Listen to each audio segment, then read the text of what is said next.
बात है जब विद्या अध्ययन के लिए विद्यार्थी गुरुकुल में जाया करते थे।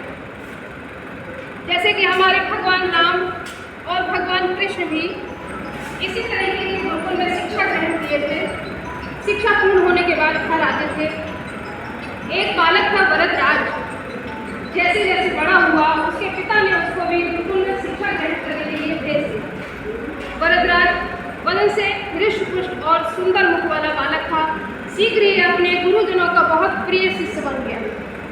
समय बीतता गया और भरतराज का अनुशासन, नियम, संयम सभी जो गुण थे वो अपने में आत्मसात करता हुआ बड़ा होने लगा।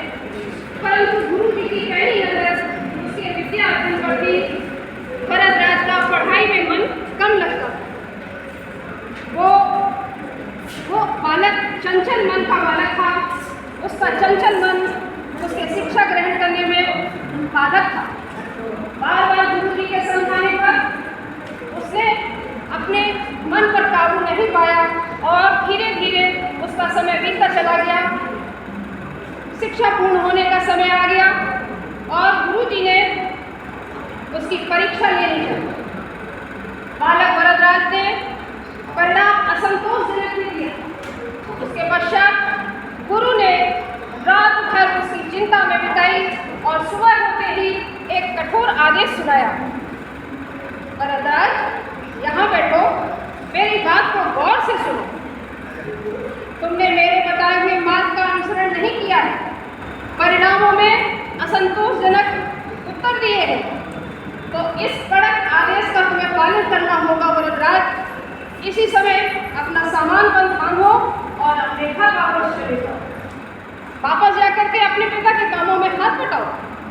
देखो बेटा, मैं तुम्हारा गुरु हूँ, तुम्हारे उज्जवल भविष्य की कामना करता हूँ और हमेशा याद रखना कि करत करत अभ्यास के जड़मत बोध सुजान, रसरी आवत जात के सिल पर करत निशान। और ये कह के गुरु जी ने उसको जाने का आदेश दे दिया। बच्चा बड़े उदास मन से अपना सामान बांधने लगा और सुबह होते ही अपने घर की ओर चल पड़ा। रास्ते में उसको भरतराज ने देखा सामने एक कुआं पर जाकर के अपनी प्यास बुझानी चाहिए, तो वहां बैठकर देखता है कि कुएं पर एक रस्सी पड़ी। उस रस्सी के नीचे गहरे गहरे निशान बने हुए थे।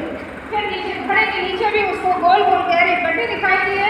वहां पर उपस्थित महिलाओं से पूछा तो उन्होंने कहा, बेटा, ये स्वतः बने, रोज रोज की रगड़ से पत्थर में भी गहरे गड्ढे बन जाते।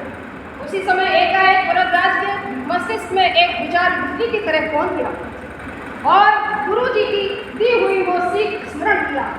करत करत अभ्यास के जड़मत बोध सुजान, रसरी आवत जात के सिर पर करत निशान। बच्चों, रसरी माने क्या होता है?